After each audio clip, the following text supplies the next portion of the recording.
Bismillahirrahmanirrahim. Assalamualaikum warahmatullahi wabarakatuh. Bismillahirrahmanirrahim. Wassalatu wassalamu ala rasulillah wa ala alihi wa sahbihi wa man nasarahu wa walah. Ashhadu wa nashhadu an la ilaha illallah wahdahu la syarika lah wa anna Muhammadan abduhu wa rasuluh. Subhanaka la ilma lana illa ma 'allamtana innaka antal alimul hakim. Wa la haula wa la quwwata illa billahil aliyyil azim. Alhamdulillah, syukur kepada Allah dapat kita berjumpa untuk kuliah yang pertama, tajuk yang pertama pada minggu yang kedua yang memberi fokus kepada Islam sebagai ad-din. Jadi dari akhir kuliah kita ini diharapkan para pelajar dapat menjelaskan Islam sebagai ad-din dan yang kedua ni dapat menghuraikan skop ajaran Islam. Jadi sebagai permulaannya, pernah datang kepada saya lah satu soalan daripada pelajar-pelajar yang menyatakan, Ustazah, kenapa agaknya negara kita ni negara Islam tetapi ramai umat Islam yang masih lagi tidak sempurna solatnya, masih lagi umat Islam yang terlibat dengan salah laku akhlak, terlibat dengan judi, pelacuran, arak dan sebagainya, mengambil rasuah, memakan benda-benda yang haram.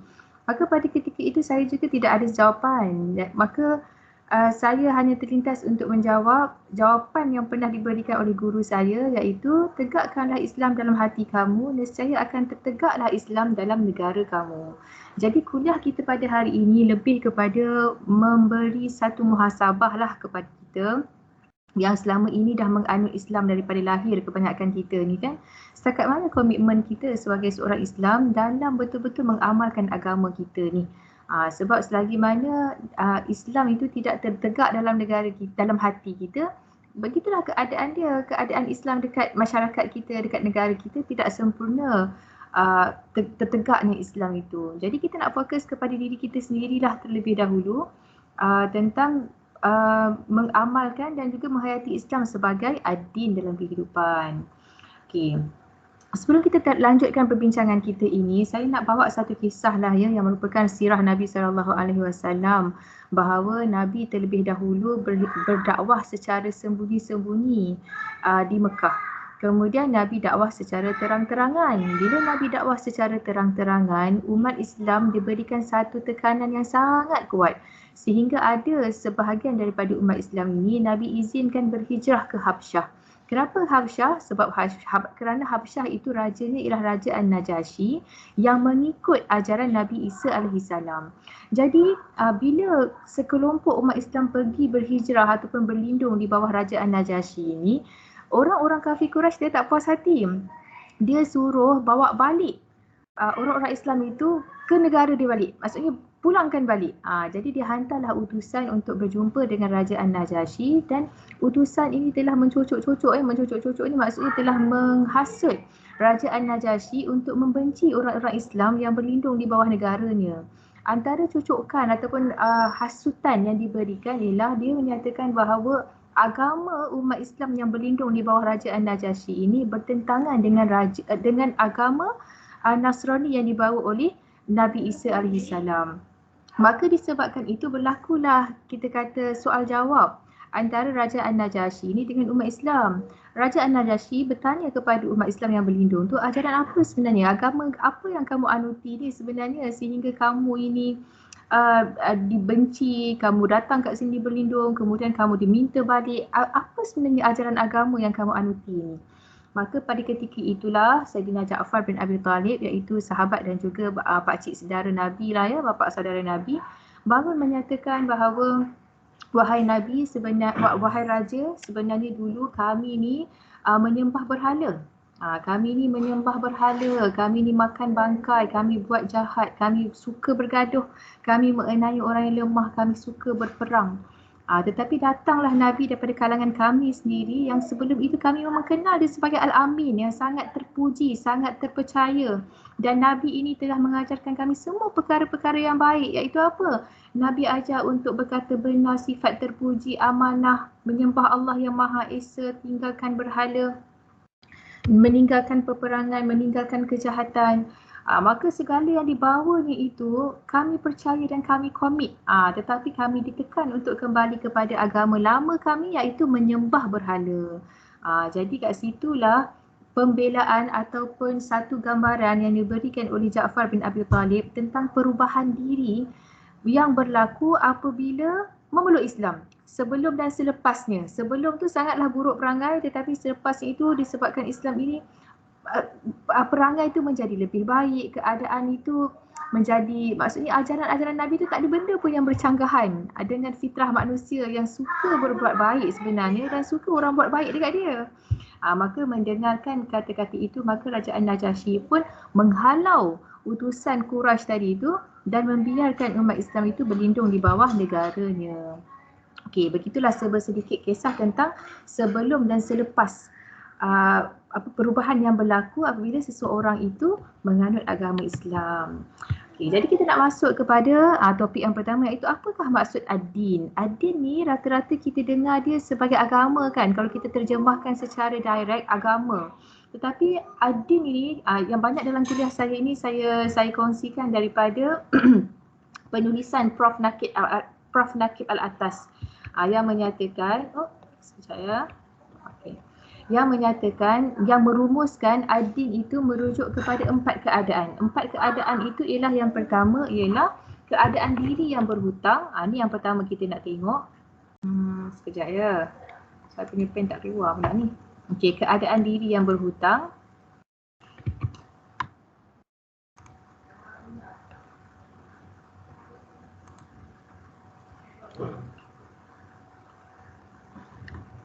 Keadaan diri yang berhutang. Kemudian yang keduanya ialah penyerahan diri ataupun penaklukan.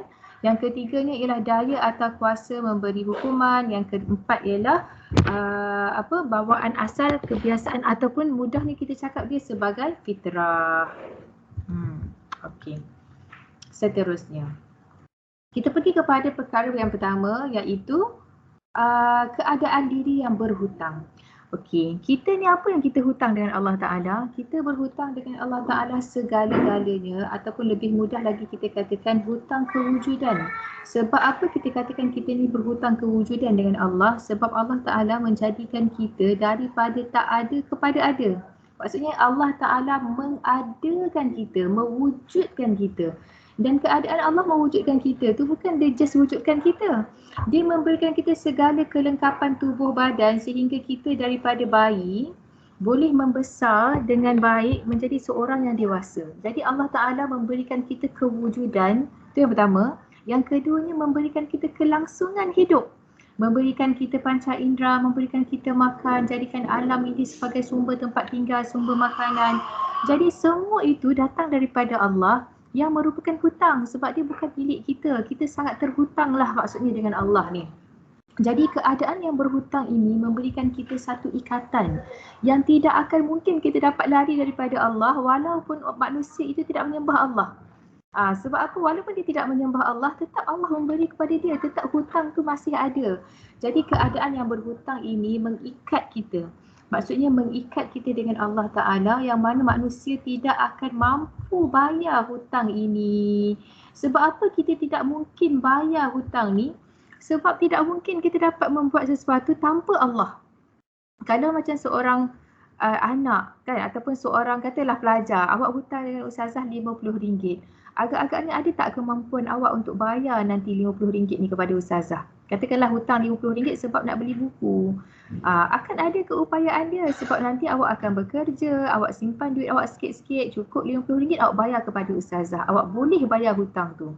Tapi keadaan kita berhutang dengan Allah, Allah bagi hutang dekat kita, ada tak benda yang kita boleh bayar hutang tu? Tak boleh. Tak ada benda yang kita boleh bayar hutang tu sebab semua yang kita buat pun Allah punya.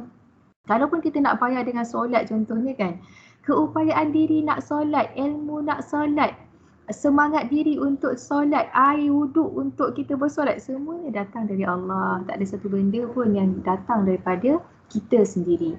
Jadi disebabkan itulah kita dapat relate dengan ayat Quran dalam surah Al-Asr yang sering kita baca. Innal insana lafi khusr. Khusr ni maksudnya dalam keadaan kerugian sebab modal kita ni datang daripada Allah. Sekejap ya.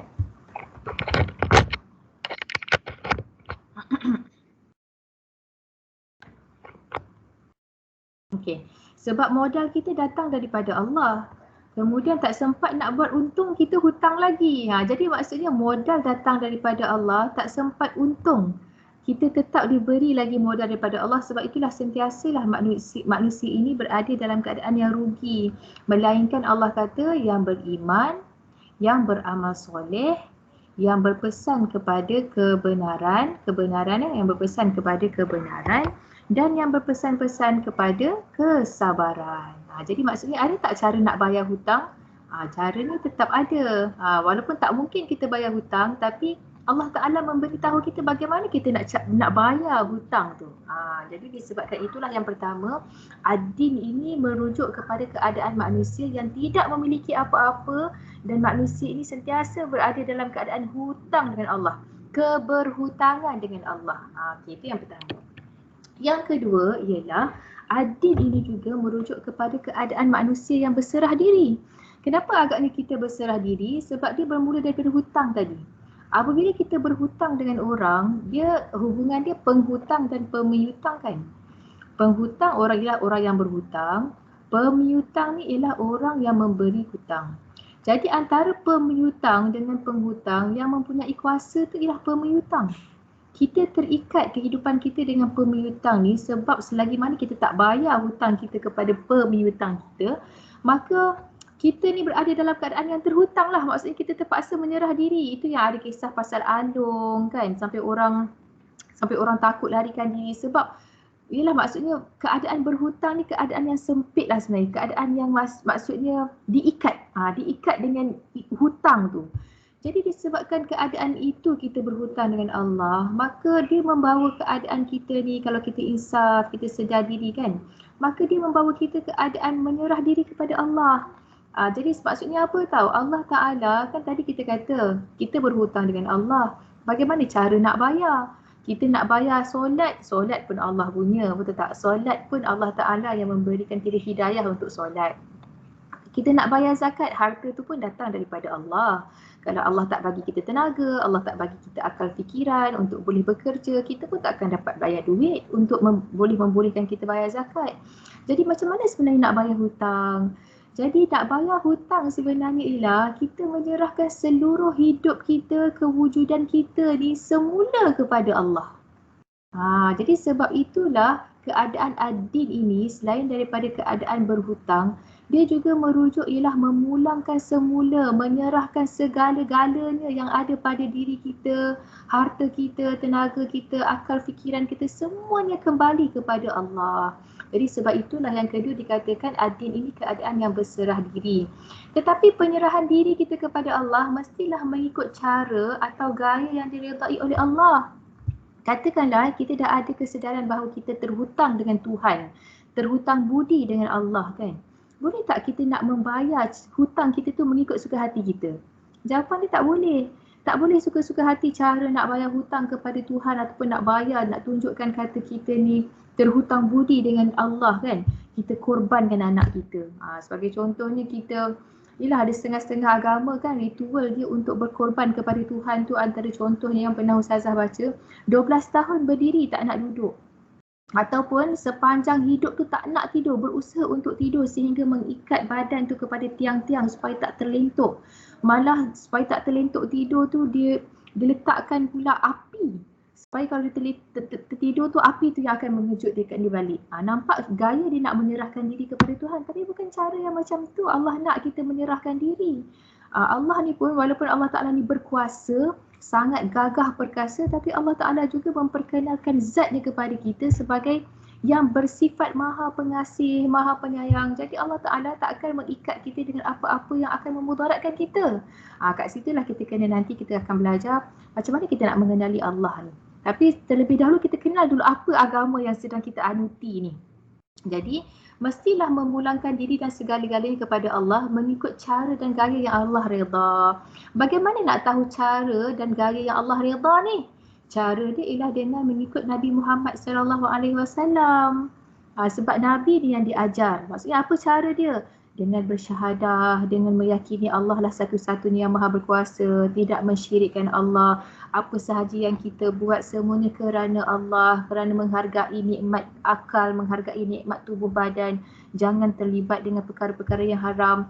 Itulah perkara dan juga cara membayar hutang dengan cara dan gaya yang Allah redha.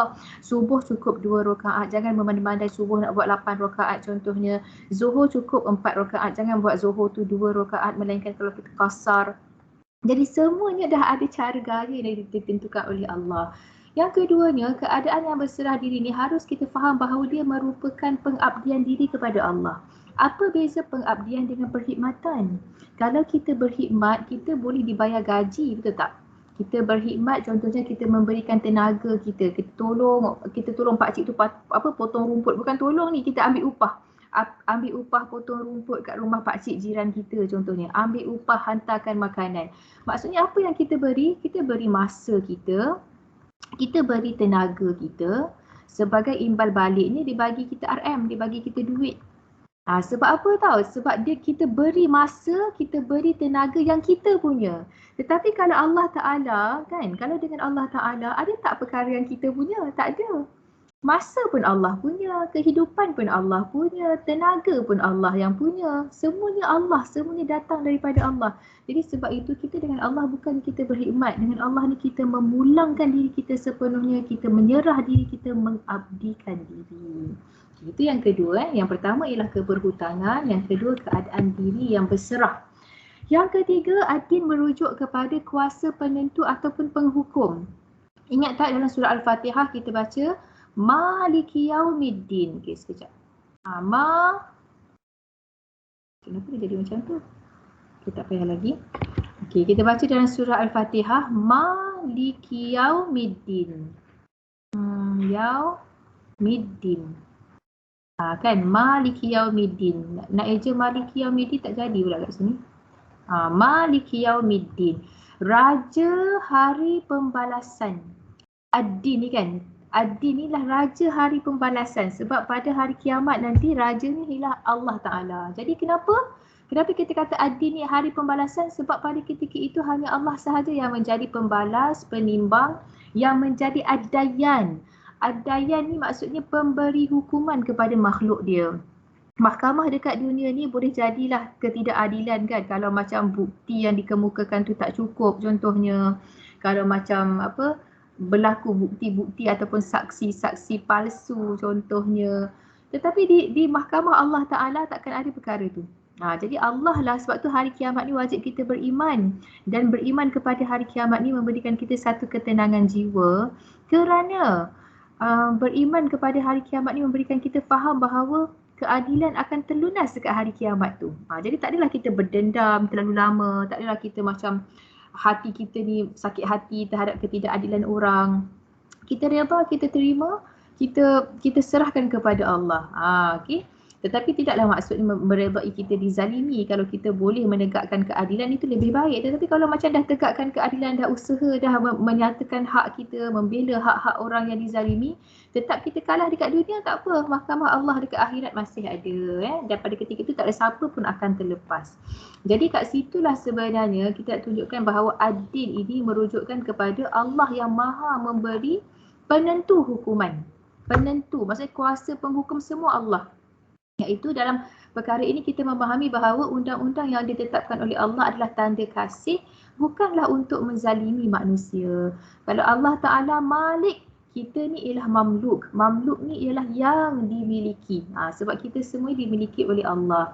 Jadi kat sini firman Allah Ta'ala yang bermaksud apabila kita mati kelak dan menjadi debu, benarkah kita akan menerima ganjaran dan siksaan? Ini pertanyaan daripada orang-orang jahiliah dulu, daripada orang kafir dulu, yang bila Nabi kata bahawa akan berlaku kebangkitan selepas mati, dan dalam kebangkitan itu akan dilakukan hisab, dilakukan perhitungan baik dan buruk, maka mereka bertanya, betul ke lepas mati nanti kita akan ada benda-benda ni semua, ada ganjaran, ada siksaan? Jadi itu menunjukkan bahawa di dunia ini Allah berkuasa dan Allah menguji keimanan manusia, dan di akhirat nanti manusia tak ada dah apa-apa kuasa, semuanya hanya menunggu keputusan daripada Allah Ta'ala.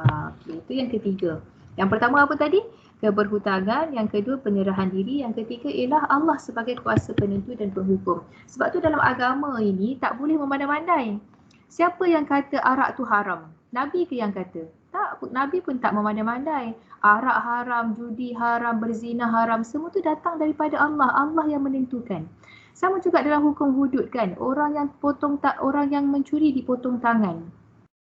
Orang yang minum arak disebat kan. Dari mana datang semua hukum ni? Nabi ke yang bagi? Tak, semua hukuman pun datang daripada Allah juga. Maksudnya Allah yang menentukan apa hukuman yang hudud ni ialah, senang nak cerita pasal kuasa penentu hukum ni ialah, contohnya macam kesalahan-kesalahan hudud, ada 7 semuanya kan. Berzina, merompak, mencuri, macam itulah. Apa lagi, minum arak. Jadi semua kesalahan yang jatuh dalam kategori hudud ni ditetapkan oleh Allah. Dia punya siksaan ataupun hukuman dia pun ditetapkan oleh Allah juga. Jadi itulah yang menunjukkan bahawa dalam agama kita ni bukan agamawan boleh memandai-mandai untuk memberi hukum tertentu. Contohnya dalam sesetengah agama, bila kita confess dekat dia dosa-dosa kita, wakil Tuhan itu yang dianggap sebagai ada kuasa untuk menyatakan okey kamu diampuni. Kita tak macam tu. Semua pun serah semula kepada Allah. Okey. Yang seterusnya, yang terakhir ialah fitrah atau adin juga merujuk kepada kebiasaan ataupun nature, maksudnya fitrah. Sebab menyerah diri fitrah bertuhan, memang itu menjadi satu sifat manusia. Diberi satu sifat perkara itu kepada kita.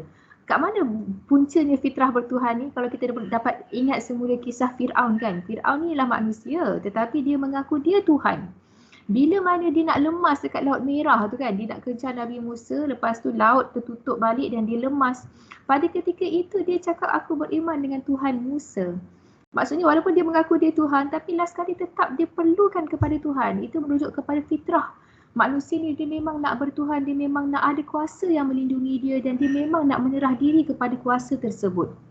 Jadi fitrah ini adalah satu keadaan yang asli Allah ciptakan kepada kita yang menyebabkan kita nak berserah diri. Makin kita rapat dengan Tuhan, kita akan rasa tenang. Makin kita bercakap-cakap dengan Tuhan, kita berdoa dengan Tuhan, kita dapat keyakinan, kita dapat ketenangan. Itu dari mana datang benda tu? Dia datang daripada fitrah yang Allah letakkan dalam jiwa kita. Jadi dari mana datang yang fitrah? Nanti dalam kuliah yang akan datang kita akan ceritalah tentang perjanjian di alam ruh. Kat situlah baru kita tahu sebenarnya fitrah manusia ni, semua manusia fitrahnya ialah baik, suci dan mulia. Nanti kita akan terangkanlah dalam kuliah yang akan datang. Begitu juga dengan keadaan adin kita ni kan. Ni contohlah, saya bawa satu contoh tentang waktu subuh, zuhur, asar, maghrib, isyak, qiyamul lail. Yang mana dalam kajian sains menyatakan kalau kita solat pada waktu ni, hikmah dia dapat yang ni lah, ada hikmah dia. Maksudnya untuk sistem subuh ni, kalau orang tu tak sembahyang subuh, dia akan ada masalah komunikasi, dia akan ada masalah pada badan dia sebab dia punya hormon-hormon badan yang melibatkan thyroid dan sebagainya tak fully activated kalau dia tak sembahyang subuh. Maka Allah Ta'ala jadikan kita solat subuh, ada waktu-waktu dia, ada had-had waktu dia. Pukul 12 tengah hari tak boleh sembahyang subuh dah. 12 tengah hari tu maksudnya sama ada nak tunggu zuhur. Kalau zuhur tu lambat sikit, mungkin pukul 12 tu masih ada waktu duha, kita boleh solat duha kat situ. Tak boleh kita nak sembahyang asar pukul 8 malam, tak boleh. Jadi solat ni ialah satu ketetapan yang ada waktu-waktu dia, dan bila sains buat, tengok ada hikmah-hikmah dia. Tetapi ini nak merujuk kepada, nak membuktikan bahawa fitrah atau maknanya fitrah diri kita ni terkait dengan fitrah alam ni. Tetapi kita melakukan solat bukanlah untuk mendapat hikmah-hikmah ni. Bukanlah maksudnya bila kita tengok kita tergagap-gagap cakap ke ataupun kita kurang kreatif ke, kita kata ni sebab aku tak sembahyang asar lah ni. Tak, bukan. Ataupun bukan kerana kita nak ada keyakinan diri, bukan kerana kita nak dapat rezeki. Contohnya kan, kita sembahyang duha, sembahyang subuh, sembahyang asar. Tak. Kita melakukan semua solat ini sebab apa tadi? Sebab penyerahan diri, sebab keberhutangan kita dengan Allah. Tetapi Allah yang Maha Pengasih, Maha Penyayang menjadikan semua perkara yang kita lakukan ni ada hikmah. Macam kita bersedekah kan. Kita bersedekah, Allah Ta'ala janji satu sedekah akan dibalas dengan 700. Satu bahagian kita bagi, 700 Allah Ta'ala akan ganti. Tapi kita bersedekah bukan semata-mata nak dapat hikmah-hikmah daripada sedekah tu. Walaupun dengan bersedekah, Nabi kata akan panjangkan umur, akan hapuskan dosa, akan mendapat rahmat. Itu sebagai tanda kepemurahan Allah pada kita. Tapi kita bersedekah kerana apa? Kita bersedekah kerana nak menyerah diri kepada Allah, sebagai nak mengabdikan diri kepada Allah, sebagai kesedaran kita ni berhutang dengan Allah. Maksudnya, kalaupun kita bersedekah, kan? Tetapi kita tak dapat. Katakanlah saya dah bersedekah dah RM5, tak dapat pun balasan. Maka pada ketika itu sebenarnya kita bukan menyerah diri lagi, kita masih lagi memberikan perkhidmatan, kita mengharapkan balasan. Jadi sebab itu nanti kita akan konklusikan apabila kita memahami adil ini sebagai anutan kita, kehidupan kita, ada satu perkara nanti kita akan faham kenapa kita melakukan amalan-amalan dalam kita beragama, dalam kita beradil. Jadi yang keempat, adil ini merujuk kepada fitrah, merujuk kepada sifat asal yang diberikan Allah kepada makhluknya, kepada manusia. Kalau manusia ni apa sifat asal dia? Sifat asal dia ialah bertuhan, nak memautkan diri dengan Tuhan. Jadi, kita ulang tadi 4 perkara yang kita dah bincangkan tadi. Adil ini merujuk kepada keadaan kita berhutang dengan Allah. Yang keduanya ialah penyerahan diri kepada Allah. Penyerahan diri itu dengan cara yang Allah tentukan, bukan mengikut cara yang kita suka. Cara yang Allah tentukan. Okey, yang ketiga ialah merujuk kepada Allah sebagai kuasa penentu hukum. Yang keempat ialah merujuk kepada keadaan fitrah. Nampak macam lain-lain kan, nampak macam berbeza, tapi keempat-empat perkara ni semuanya saling berkaitan antara satu sama lain. Jadi kita rujuk kat sini, adil ialah satu istilah yang mencakupi seluruh aspek kehidupan manusia. Maksudnya adil ini ada dekat mana? Dia ada dekat masjid. Kita mesti beradil ketika kita di masjid, kita di mana lagi ketika di kelas agama kan. Ini adil ada. Tetapi bukan masjid dalam urusan agama saja. Dia dalam urusan kita berekonomi, dekat syarikat, dekat tempat kerja, hatta tempat kita bersukan sekalipun, dekat padang kita nak main futsal ke, hatta depan komputer kita duk main game ataupun kita duk tengok cerita-cerita, semua terikat dengan agama. Okey. Seluruh aspek kehidupan, daripada celik mata kita bangun tidur sehinggalah kita tidur kembali. Okey, lepas tu dia merujuk kepada keadaan kehidupan di dunia dan kehidupan di akhirat. Bukan kehidupan akhirat saja, dunia pun termasuk dalam adil. Sebab tu kita kena faham bahawa adil ini bukan merujuk kepada agama saja. Bola, minum, menyanyi, menari, semuanya itu terikat dengan adil itu tadi. Yang boleh dilihat dalam kesedaran terhadap kekuatan yang mutlak. Maksudnya kita sedar bahawa semua kehidupan kita ni terikat dengan satu kekuasaan, iaitu apa? Kekuasaan Allah Ta'ala. Okey, yang melibatkan pergerakan diri secara zahir dan batin, yang disertai ketaatan dan penyerahan diri kepada Allah. Itu maksud dia adil. 3 perkara. Yang pertama ialah seluruh aspek kehidupan. Yang kedua ialah secara sedar terhadap keterikatan kita dengan satu kuasa yang mutlak. Dan yang ketiga ia melibatkan penyerahan diri kepada Allah. Okey. Jadi adil ini membawa manusia untuk menyerah diri secara zahir dan batin dan secara terus-menerus. Itu yang Ustazah selalu bagi contoh kan, bukan dalam kelas CTU saja. Kalau dalam kelas bersemuka contohnya kan, kadang-kadang dalam kelas CTU saja pelajar perempuan pakai tudung. Lepas kelas CTU dia buka tudung. Tapi Ustazah terima, Ustazah tak ada masalah tentang perkara itu, sebab kadang-kadang seseorang itu dia perlukan masa, dia perlukan kefahaman. Kita tidak memaksa, tetapi maksud Ustazah ialah kita beragama, kita menjalani agama kita secara terus-menerus. Tetapi tentunya secara terus-menerus ini dengan sukarela dan sedar. Sebelum nak dapat sukarela ni mesti ada sedar. Sebelum nak sedar ni mesti ada ilmu. Sebelum nak ada ilmu ni mesti ada jujur. Jujur dengan Allah, kita nak jadi baik. Jujur dengan Allah, apa yang kita nak dalam kehidupan kita ni. Jadi sebab tu semua orang kadang-kadang dia perlukan masa. Masa yang kita perlukan mungkin tak sama dengan orang lain perlukan.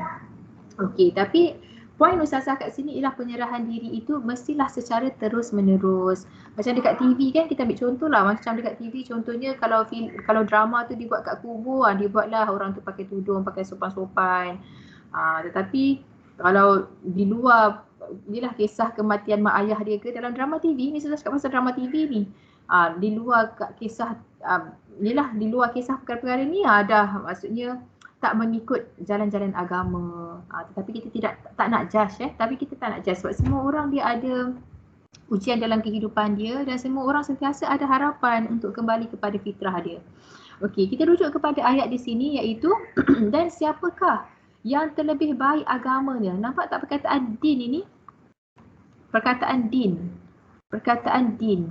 Wa man ahsanu dinan. Siapakah yang lebih baik agamanya daripada dia yang menyerahkan aslama. Aslama ni maksudnya menyerahkan diri. Menyerahkan dirinya kepada Allah. Jadi kalau sebab tu nama agama kita ni din Islam. Din Islam. Maksudnya apa? Konsep keberhutangan kita dengan Allah, konsep berserah diri kita dengan Allah, konsep kita mendapatkan hukum hakam itu, konsep kita memahami kita ni fitrah beragama, semuanya merujuk kepada agama ini, iaitu agama apa? Agama Islam. Okay, satu lagi kita tengok ayat ni, bismillahirrahmanirrahim. Maksud dia bismillahirrahmanirrahim wa may yabtaghi ghairal islami dina falan yuqbala minhu wa huwa fil akhirati minal khasirin. Maksudnya barang siapa yang mengikut agama selain daripada Islam. Nampak tak sini? Ghairal Islam. Ini nama agama kita. Ini nama agama kita, nama ad-din kita. Dinan merujuk kepada agama tadi kan. Ini nama dia apa? Nama dia Islam. Barang siapa yang mengikut agama selain Islam, maksudnya agama apa? Agama selain Islam lah. Justru tidak ada diterima sah daripadanya. Sebab penyerahan diri kita mesti mengikut cara gaya yang Allah nak, bukan yang mengikut kita suka ataupun yang mengikut suka hati kita, fikiran kita tak. Okay. Dan ayat yang kedua ialah apakah mereka ingin mencari agama selain daripada agama Allah. Din, merujuk perkataan din, agama Allah tadi itu, yang menyerah diri, menyerah diri. Walahu aslama, menyerah diri. Jadi kat sini Ustazah nak kaitkanlah dengan perkataan nama agama kita ni, din al-Islam, agama Islam. Dalam sesetengah tulisan orientalis, mereka mengatakan agama kita ni nama dia Muhammadan tau. Muhammadanism. Sebab apa? Pengasas agama Kristian Kris, kan, Jesus Christ. Jadi Jesus Christ tu Kristian daripada Kristian, Jesus Christ maksudnya. Kalau Buddhism daripada Buddha. Jadi kalau Muhammad pengasas dia, jadi pengikut dia Muhammadanism. Kita nak kata istilah ni salah. Sebab memang kita pengikut Nabi Muhammad, kita wajib ikut Nabi Muhammad untuk kita beriman dengan Allah. Tetapi dia bukan datang daripada pemikiran Nabi Muhammad. Ism ni merujuk kepada ideologi, merujuk kepada pemikiran. Kita ni bukannya pemikiran datang daripada manusia. Kita ni datang daripada Allah. Ajaran kita ni, solat 5 waktu, puasa, semua tu datang daripada Allah, bukan memandai Nabi bagi tahu kita. Itu maksud dia. Okay, seterusnya din Islam ni maksudnya kalau kita dapat rumuskan kat sini ialah penyerahan diri sepenuhnya kepada Allah. Jadi agama, nama din kita ni ialah Islam, asasnya ialah tauhid, mengikut syariat, mengikut cara. Syariat ni maksudnya cara, jalan. Apa lagi kita nak kata? Ya, maksudnya mengikut syariat yang dibawa oleh Rasulullah sallallahu alaihi wasallam. Jadi bila kita cakap pasal Islam, dia bukan cerita pasal akhlak sopan saja. Dia mesti ada syariat, dia mesti ada akidah, hal ehwal keimanan. Combine 3 perkara ni baru sempurna Islam kita. Jadi kalau orang itu dia yakin kepada Allah, kan? Tapi tak ikut syariat. Dia tak solat, dia tak puasa, dia minum arak, dia tak ikut syariat, sempurna tak Islam dia? Tak sempurna. Sama juga kalau orang tu solat penuh 5 waktu, puasa tak pernah tinggal, sedekah pun tak pernah tinggal, zakat tak pernah tinggal, tapi dia riak kepada orang lain. Dia rasa diri dia mulia, akhlak batin dia tak selesai, sempurna tak Islam dia? Tak. Sebab tu walaupun pelajaran Islam ini, pelajaran pendidikan Islam ini yang wajibnya sampailah dekat universiti kan. Dekat universiti ada subjek pendidikan Islam, itu pun maksudnya jam kredit dia kecil sahaja berbanding dengan bidang yang kita ambil tu. Dan orang sering merasakan pendidikan Islam itu mudah. Tetapi perjuangan menegakkan Islam dalam hati kita tu yang di awal tadi kita cakap, perjuangan ni sepanjang hayat. Boleh jadi dah tahu Allah Ta'ala Maha Berkuasa, dari sudut akidah ni kita tahu ada hari kiamat, dari sudut akidah kita tahu syurga neraka ada kan. Dan kita cuba ikut. Tetapi ada detik-detik waktu kita Detik-detik waktu hati kita kadang-kadang tidak redha, hati kita penuh dengan grudges, penuh dengan rasa tak puas hati, penuh dengan rasa macam susah nak sabar. Jadi semua ini merupakan satu perjuangan lah dalam kehidupan kita. Dan tidak bermakna bila ada sifat-sifat yang negatif dalam diri kita tu kan, sebagai contohnya malas solat, pemarah, tak sabar, contohnya menipu contohnya kan. Tidak bermaksud bila kita ada sifat-sifat ni, akhlak kita kurang terpuji kat situ, tidak ada jalan patah balik. Ada pula cara untuk patah balik sebab Islam ni sempurna. Islam ni dia ajar kita buat baik. Dalam masa yang sama kalau kita terbuat jahat, Islam pun ajar kita untuk patah balik. Jadi sebab itulah perjuangan kita ni tak boleh putus asa lah dengan rahmat Allah, walaupun dah melakukan dosa, dah pernah lalai, dosa besar sekalipun, tak boleh putus asa sebab dalam agama kita ni, skop agama kita ni dia ada keseluruhan ni. Untuk orang yang berdosa, untuk orang yang buat baik tapi riak, semuanya ada jalan pulang. Sebab Islam ini dia sesuai dengan fitrah kita. Sesuai dengan fitrah kita. Jadi sebab itulah kita menghargai Islam ini sepenuhnya dalam kehidupan kita. Okey, ini slide yang terakhir. Sebagai kesimpulan daripada kuliah kita hari ini, kita nak melihat semulalah bahawa beragama Islam ini maksudnya beradin dengan Islam. Maksudnya dia ada satu kefahaman tentang konsep hutang dengan Allah, dengan konsep menyerah diri pada Allah, penyerahan diri, dengan konsep kita menerima Allah lah yang berkuasa secara mutlak atas segala-galanya, dan kita menerima bahawa apa yang Allah tetapkan itu semuanya sesuai dengan fitrah kita, sesuai dengan penciptaan asali kita. Itu yang pertama. Jadi asas untuk kita beragama Islam ni, dia perkataan dia ialah kat sini. Penyerahan diri sepenuhnya kepada Allah secara sedar dan sukarela. Kalau kita solat pun tapi kita tak sedar, keadaan kita bersolat tu sebenarnya ialah untuk menyerah diri kepada Allah, tak jadi juga. Sebab setengah orang solat tu dah jadi rutin. Kenapa awak solat ni? Sebab saya rasa mak ayah saya dah terapkan saya solat. Jadi dia solat tu atas dasar rutin, memang dah biasa. Dari kecil dia biasa solat contohnya kan. Kita tak nak sekadar biasa, kita nak buat setiap satu perkara tu secara sedar. Dan yang keduanya secara sukarela. Ada setengah orang dia solat penuh 5 waktu tetapi dalam hati dia tetap dia rasa macam aduh, solat lagi, tadi dah solat ni solat lagi, kenapa cik nak kena solat aja? Jadi kalau adalah perkara-perkara yang macam kita rasa tak boleh nak bertenang terhadap apa sahaja perintah agama, itu belum lagi mencapai sukarela. Jadi yang kita nak buat ni ialah penyerahan diri sepenuhnya secara sedar dan sukarela. Itu maksudnya kita betul-betul menyerah diri kepada Allah, kita ikut apa yang Allah tentukan kepada kita, apa takdir yang Allah tetapkan kepada kita, kita redha, kita yakin Allah Ta'ala tahu yang terbaik untuk diri kita. Kalaupun kita tak tahu sekarang, akan datang Allah Ta'ala akan singkap hikmah-hikmah dia kepada kita. Jadi penyerahan diri kepada Allah dalam urusan kita beragama Islam ni bukan lagi dalam bentuk warisan, bukan lagi dalam bentuk budaya kita sebagai orang Melayu kan. Kenapa solat Jumaat? Kenapa sembahyang raya? Kenapa ziarah kubur waktu hari raya? Dia dah jadi macam budaya. Kita lakukan benda tu sebab orang lain buat, masyarakat buat. Kita kali ni kita nak buat dengan penuh kesedaran dan penuh sukarela. Willingly and consciously kita nak buat benda tu. Bukan lagi dilakukan secara terpaksa.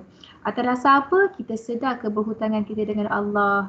Kemudian daripada banyaknya hutang kita dengan Allah Ta'ala tu, kita sedar Allah Ta'ala ni maha penyantun dengan kita.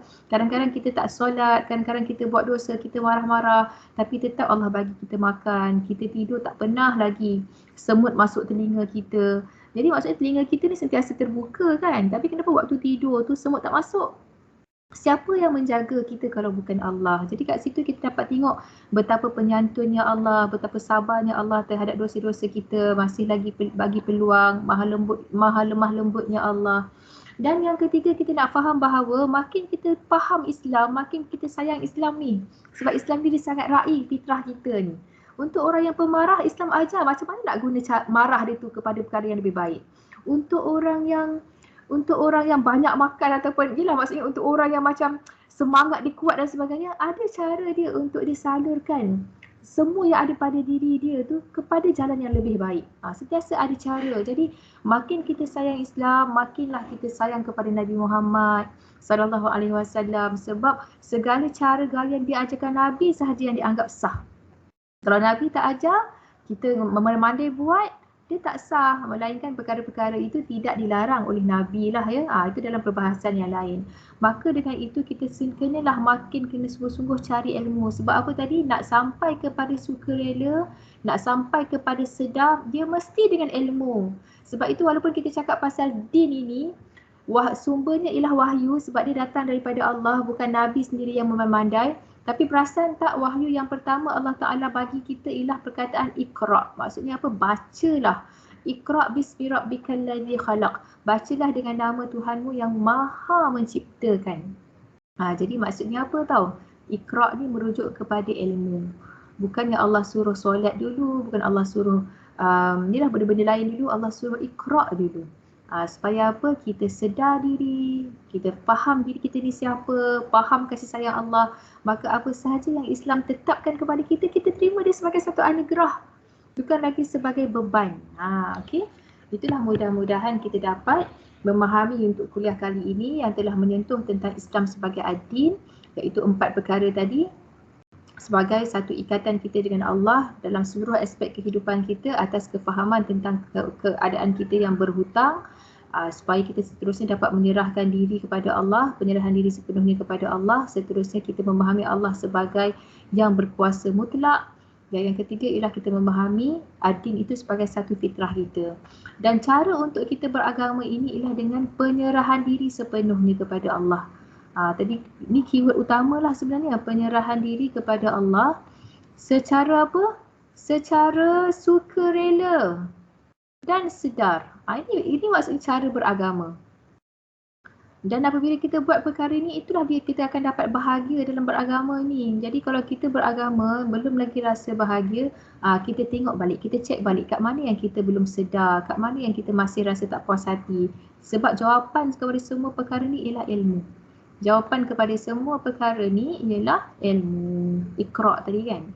Dan skop ad-din Islam tadi telah kita ulas, ada 3, iaitu apa? Yang pertama ialah akidah, hal ehwal keyakinan kita kepada Allah. Yang kedua ialah syariah, iaitu tentang jalan kita nak membuktikan keyakinan. Akidah dia cerita pasal keyakinan, iaitu apa? 6 rukun iman itu. Syariah ni ialah jalan pembuktian keyakinan kita kan. Apa bukti kita yakin dengan Allah? Maka kita solat, kita keluarkan zakat, kita pergi haji. Umumnya terangkum dalam rukun Islam yang 5 dan ibadah-ibadah lain lah ya. Dan seterusnya berkaitan dengan tasawuf ataupun berkaitan dengan akhlak. Berkaitan dengan akhlak kat sini melibatkan akhlak zahir dan juga akhlak batin. Akhlak zahir ni yang macam tadi telah kita tolong orang, kita maniskan wajah bila jumpa mak ayah kita, adik-beradik kita, kawan-kawan. Dan batin ini melibatkan hati kita. Kita buat dengan ikhlas, kita buat dengan redha, kita bertawakal, kita sabar, kita tenang. Semua inilah skop ajaran Islam. Okey, jadi sampai sini saja untuk kuliah kita hari ini.